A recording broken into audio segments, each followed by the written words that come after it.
Hello everyone! Hi guys. Today we're just going to talk about a little bit about what we've been doing at this ayahuasca retreat that we've been at for the past month on a daily basis during the day, what we kept ourselves busy with, and of course all of them will be different, but there is kind of, I think, a similarity in the different retreats, I think, of what you would be doing during the day. Yeah, I and guess.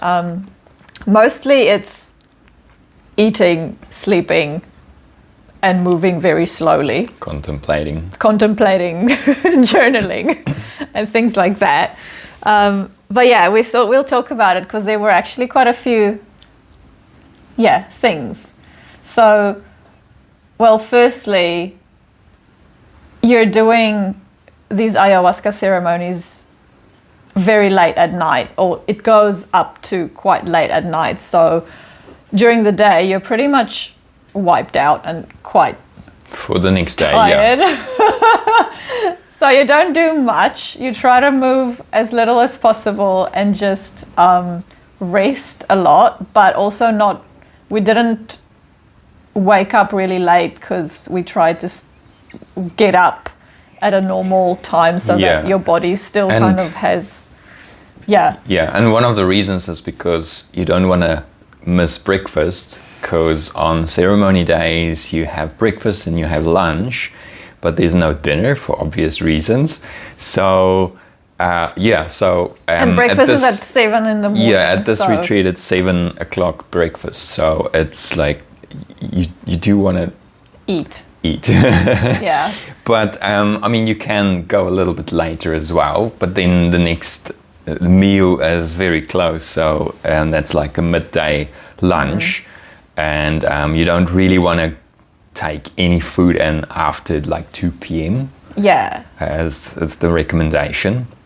So it's kind of been a very we've been doing these fasting periods, I guess, because you have your lunch and your breakfast and your lunch, and then the whole afternoon you're kind of not eating until the next day, which we have lost quite a bit of weight, but not as much. But there is that factor as well of really feeding your body in the right way, because you're going into these ceremonies every night, or we did it 4 times a week.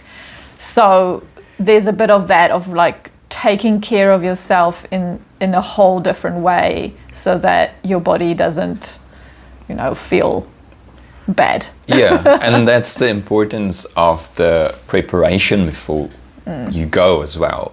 Really feeding your body in a way and enough, and getting your muscle mass up, I guess, and things like that before you actually go. For us, we followed the diet, the no salt, no fat, for a whole month before we went, and then a whole month there, and then about almost 2 weeks after that. So it was basically 2.5 months of quite strict. You do start the salt back again on after you've closed the diet. Yeah. But then you really have to, especially after a long time like that, really have to slowly get back into eating normally. And this is the whole food thing is because we took the master plants with the ayahuasca. So it's more important for the plants. If you're just going to a retreat that only has ayahuasca, then it's still important, but it's not that strict. It's because the plants that they give us during the whole stay they need to the spirit of the plant needs to grow within your body. So you have to have an extremely clean body and an environment for this plant to support you in a way with your ayahuasca ceremony. So that's why that was a very big part for us. There's some foods that you will still be able to eat. And some of the foods you do have to watch out for during taking ayahuasca as well. So that's why the diet there is quite clean. But then some people that come in only do like a week, only 4 ceremonies, and they don't actually do the Dieta, meaning they don't have an extra medicine plant that they take. Yeah. And they don't go on to a strict diet, although they still do the no salt most of the times, but just for the week. Yeah. So we digress. That's kind of a sidetrack, but that's kind of why the lunch and the breakfast and the whole thing was happening. And then so during the day we really just connected with a lot of cool people, and that's like all you do really. And that's like really cool how many really cool caring people can be in one place together. Like that was the most special part of this whole experience. You have like really deep conversations because everyone's there to go really like deep into their healing. So you're not talking about, what did you do for work? Yeah, what do you do for work? Like how's the weather like? It's like, what are your core wounds and how are you feeling right now? And how was your ceremony last night? And what demons did you battle? And it's like, it just goes so deep and so cool. And everyone's really open about, well, not everyone, but it's kind of just a thing where everyone just talks about deeper things. No one hides their true self and the reasons why they're there, because you realize that the more you share, the more you heal as well. So it's like you're just there and you just go for it.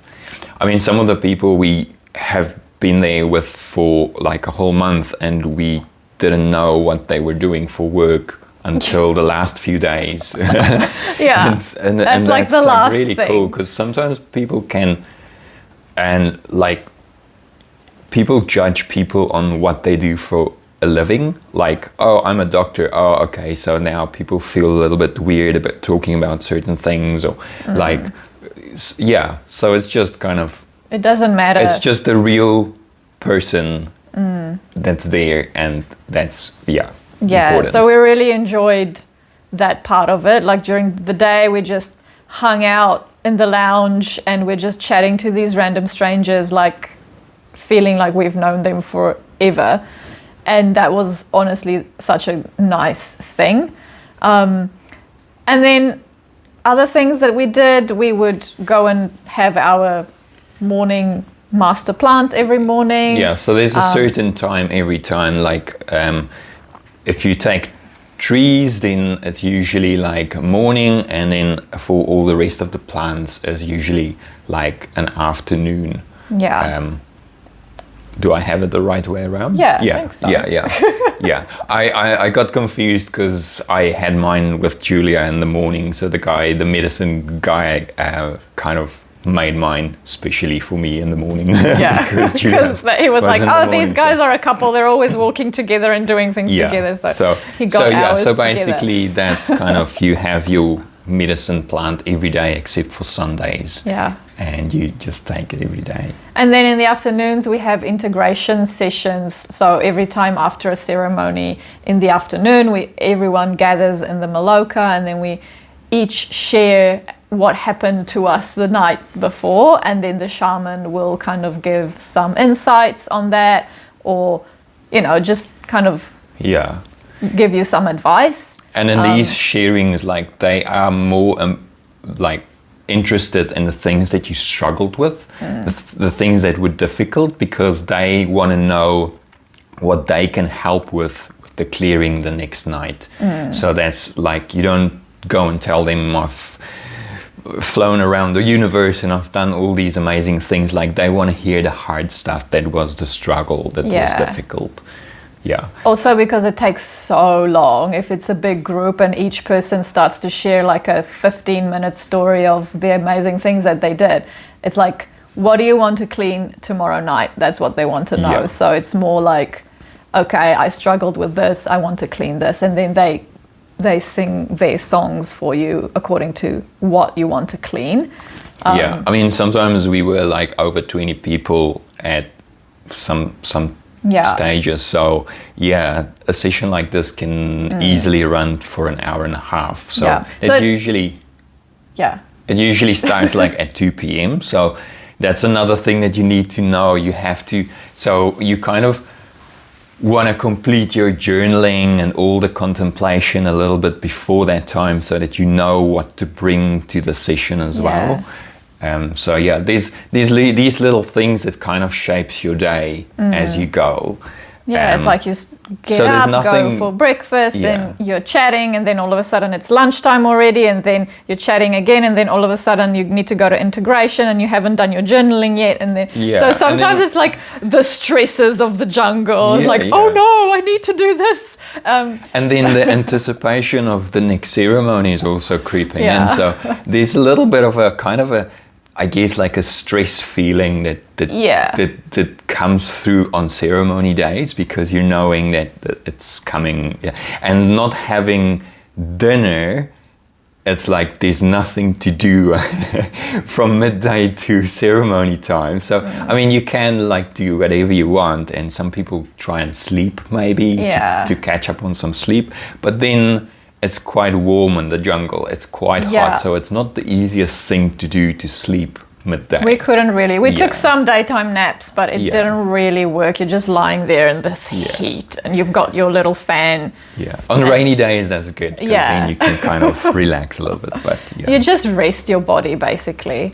And so with integration, it's not like, different retreats will do it differently, but with this one, it wasn't like deep diving a lot into like each person's problems and like going into like a therapy session, because the shamans are there. They're really good at what they do in the ceremony, so they're not fluff gonna around like outside of the ceremony. They're not gonna be hanging out with you and like doing all these things for you. It's like, tell me what you need, I will bring it into the ceremony the next night. So that's kind of, and that's why the facilitators and the other people are there during the day, that you can kind of talk to if you have other problems, or you want to go a bit deeper into what you're struggling with. And so they have experience on different things and different topics, so they've kind of seen everything, I guess, before, so they have experience and can help you.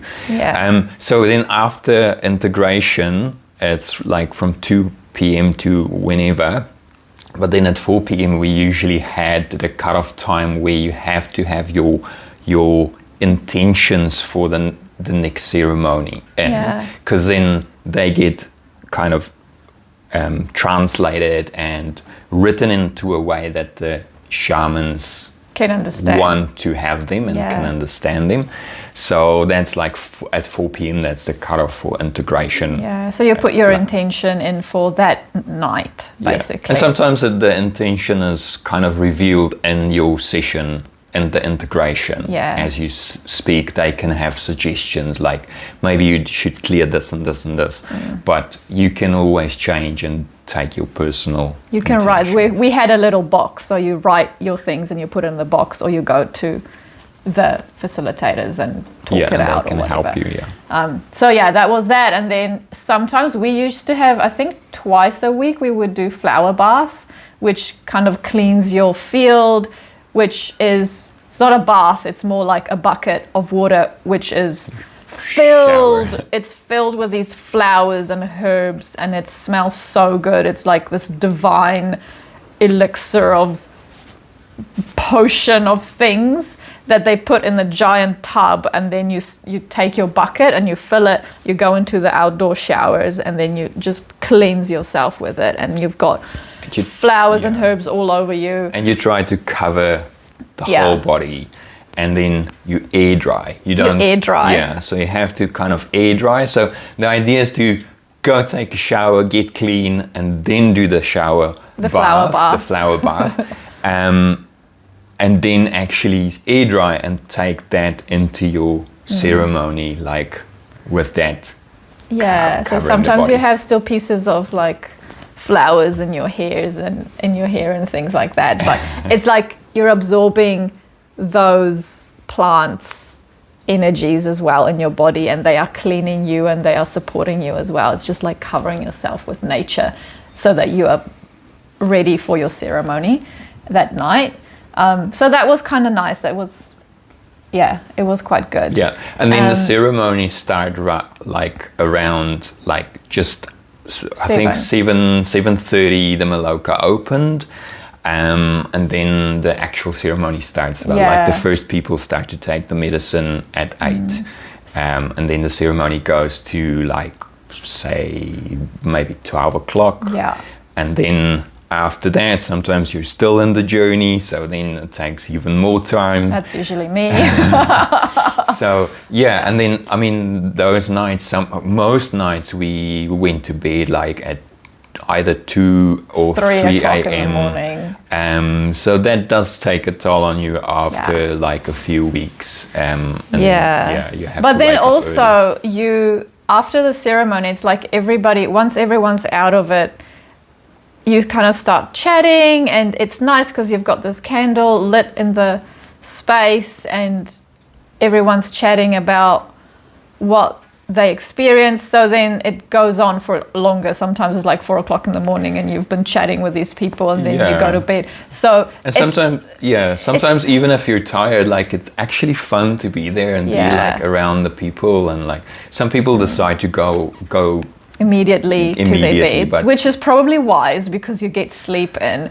But yeah, for us it was fun to hang out and just kind of ride that wave, because sometimes your body is still quite awake after the journey and you just need to talk it out or just be up for a little bit. So those nights they're quite late, and then you don't get a lot of sleep in. So that's one reason why during the day you're just really like moving slowly and taking naps and not doing much. And I mean, ceremony days were at this retreat was Monday, Tuesday, Wednesday was a rest day, Thursday, Friday, and then the weekend rest. So it gets quite full on after a few weeks. That's like, But you don't really mind it because you're really not doing anything during the day. So you are resting and recalibrating, and it's just a nice feel. Yeah, and then most of the spaces doesn't have internet as well. So it's like there's nothing to do. Like you can't scroll on your phone. You can go into the main lounge. But then there's usually people there, so then you get into conversations rather than. Then you start chatting internet. And you don't care about your phone. So it's been like a stripping away of all of these things that you keep yourself busy with in normal life, and then you're there and you're just like, you're focusing. When you're eating, you're eating. When you're talking to someone, you're talking to someone. When you're sitting, you're just sitting, and you're lying in a hammock and you're looking at the trees and you're just slowing down. There's nothing that's distracting you. You don't have your laptop or working or checking emails. So that was quite a detox in a whole different level of just being able to do that. And I think that we missed that since we came back. It was an instant, all of a sudden you're bombarded by all these other things, and it just didn't feel nice. We missed that slowness of, we're eating this bland food, but it's still like your senses are so heightened that you're actually tasting the flavor of each individual food. Yeah, like I really had you were so hungry. I was so hungry most of the times. Like I could like just eat and keep eating and eating. So and then sometimes the things like just uploading these videos as well. Like the internet, especially the upload speed, are so slow. So some of these videos that we made took like literally like 12 plus hours to upload. And we would just leave the device in the common area, and kind of, because that's where the internet was faster. And it would just take forever to. So that was a thing that we would leave the phone, like during ceremony nights, we'll leave it uploading in the lounge, and then for the whole night and the whole day it would just upload our YouTube videos that we created. So that was fun. But again, it's like the slowness of things, of like, look, even this, you're not gonna have that instant gratification of uploading this thing really fast and then it's done. You're taking your time with it. It's like jungle time. So that it's all of that stuff. And then there's things like there's an art maloka there, which is like a space where you can go and sit and create art or draw or make music, or it's just really another space where people can go and hang out with. Yeah. And there's some like things you can use to draw and like but then again, people like just get it from the art maloka and come sit in the common area and like just do it there, because it's like just more fun to be around people. So it's just different things that they would provide. Like there's yoga classes in the mornings that we could have joined, but then we were tired, so we didn't always do that, especially after ceremonies. We couldn't even, like, we're both yoga teachers and we couldn't do a single. We did a little bit. Yeah, we did some. But we were just really tired most of the time. Usually after a rest day, we would try to the next morning to do some yoga. Yeah. And then in the art maloka, they had a massage lady that comes in as well. So if you do want a massage, it happens in that space, and you just kind of note your name on the board, and then she kind of is available for sessions. So I did one session, but then it's like the oils and the things that they use is like, it's so hot, I don't want to add anything we could not else. handle the heat. It was just a bit too much. So, but it was good. I mean, it was a really good massage. So that's also an option, like, if you want that. And one thing that was fun was we were there when it was like the 16th birthday of the center. Oh, yeah. So they had this insane party, because the local there's like these local villages that are around in the forest that are in the vicinity of the center, so then all the locals will come and celebrate with the center. So it was a whole big party with like massive speakers, and it was like it was so loud, and then we were kind of just walking to the common area that night, and then some of the facilitators, and they said, we're actually gonna go to the party for a while and just kind of check in. And so we tagged along and we went, which was really it was just cool. in time, like perfect timing. And we went and we had it was fun. some fun. We danced with the shamans, and it was a surreal experience. It was there was music and live singing, and and the local people and the shamans, and they really enjoyed having us there for a while. Like you could really see they were quite like happy, and because they obviously like to share their spaces with foreigners and show them like, this is what we do, this is how we do it, and so that was fun. So it was loud though. We did not sleep that night because the music was blasting through the whole jungle until like after 4 a.m. Oh my god, it was quite intense.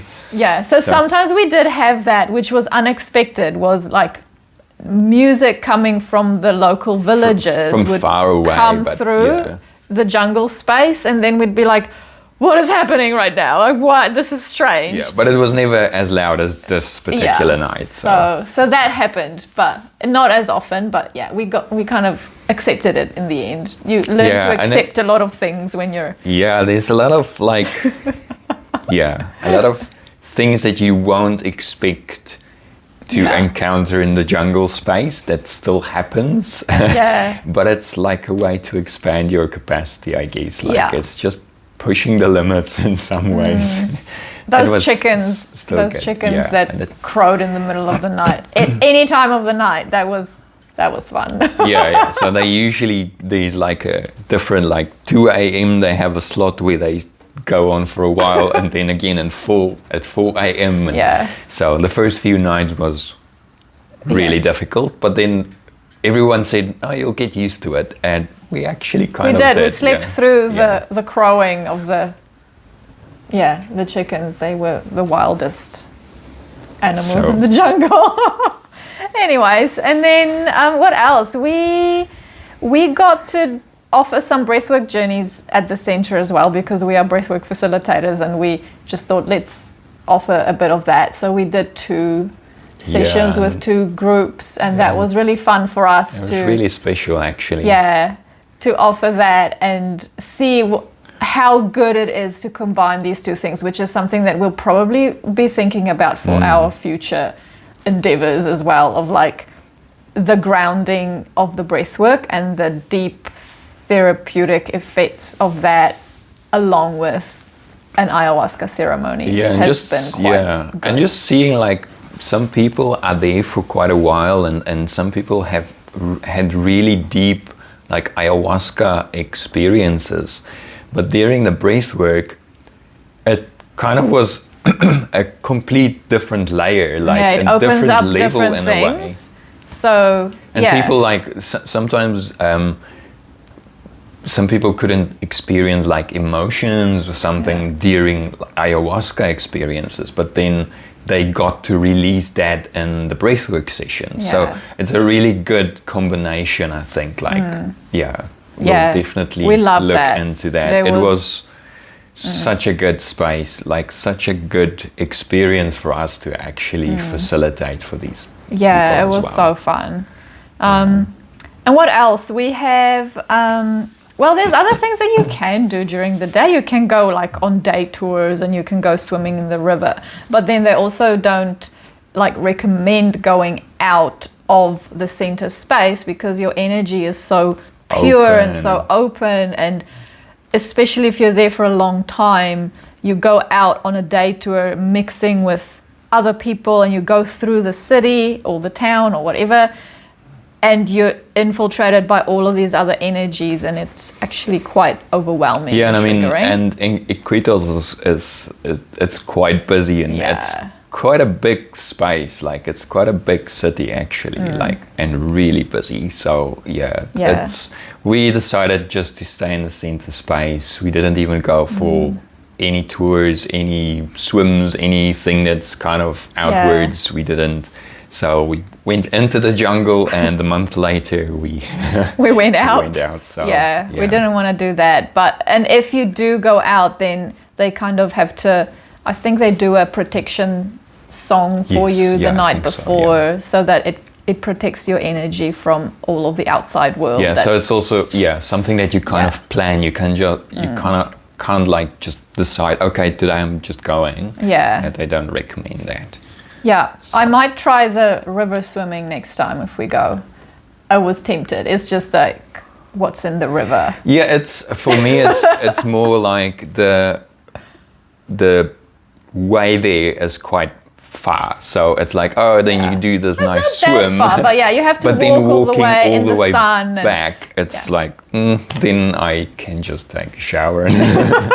Shower is another thing that we did plenty of times during the day. Cold showers. Cold showers, and you're just sweating all the time. You're so hot all the time. So people have like multiple showers a day. Forward to those cold showers. Although I never got used to the shock of the cold water. I don't enjoy cold water that much, but that's another thing that we kept ourselves busy with, is just cooling ourselves down.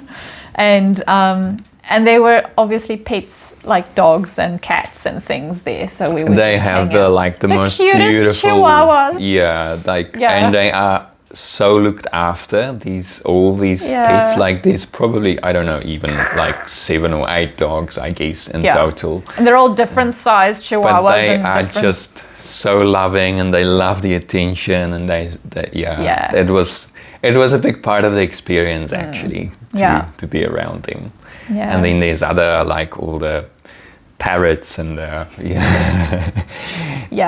get quite noisy. They're very cool, but they get they're very talkative. So there's like these random things that you and then there's the local shops and things. So most of the shamans and they have their own shops, and then there's a few shops, I guess, like maybe 4 or 5 shops on the premises where we went, and then there's like embroidery and tapestries and everything like handmade, wooden carved things. Quite so cool. There's always a lot of that you can go and look and buy. hold yourself back from buying everything because it's so amazing. Yeah, just remember how much space you have in your suitcase. We only came with backpacks or with like carry-on luggage, so we didn't have a lot of space. We couldn't buy a lot of things. So, I think, I don't know what else, but that was pretty much it. If, it's really just moving slow is probably the theme of what you do at an ayahuasca retreat. Yeah, and oats. And eating oats. Vessel had a lot of bowls of oats. After a ceremony, like they usually come around with like a tray of apples. And that's some of the best apples sometimes, like after a hard ceremony, like biting into a juicy apple is really good. Yeah, but then sometimes I'm like even a little bit more hungry, so an easy way was just to get a bowl of oats. But I mean, no sugar, no salt, oats with water. It was really good at the time, but if I had to do it now, you won't land the same. But it's different when you're there. Everything is, you accommodate everything and you just accept all these things, and layers just fall off of you, and you're just fine with a lot of things that you would never be fine with in a normal world. But then it's so liberating because there's nothing to worry about. There's no expectations from anyone. There's no judgment from anyone. You are who you are, and you talk about what you want to talk about, and you get up and you don't even have to brush your hair for like weeks if you don't want to, and it all just works out. Yeah, I mean, we both have long hair and we didn't even take a brush. We forgot our brush at home. But one of our friends did bring us one later on, although we were fine. Didn't end up using it too much. So that's just the jungle life. So that's it. It was really good. I mean, it's a lot of getting used to, especially in the first week was, I guess, the hardest part. Yeah. The second week, you kind of really get into it. And then only from the third week, we found like we didn't want to go back. Like that third week, it was like, oh, now we actually want to stay. Yeah. But I guess it's not for everyone, because it's not easy for different reasons. We will do another video about all the challenges that we had, because that's a whole different thing. But even with all of those challenges, you grow so much out of it, or you get so much out of it that and the challenge in the moment is a challenge, but now that we're back, you completely look even differently about all the challenges. But we are very ready to just go back again. And we will. We will. And we might take some people with us. Take some people with us. Yeah. So look out for that, and we'll come in the future. Yeah. Hopefully not too far away. Yeah. Yeah. Okay. But that's it. Yeah. If you have any questions, anything about any of it, any of this, anything else that you want to know, we'll answer your comments. And that's us. See you next time. See ya.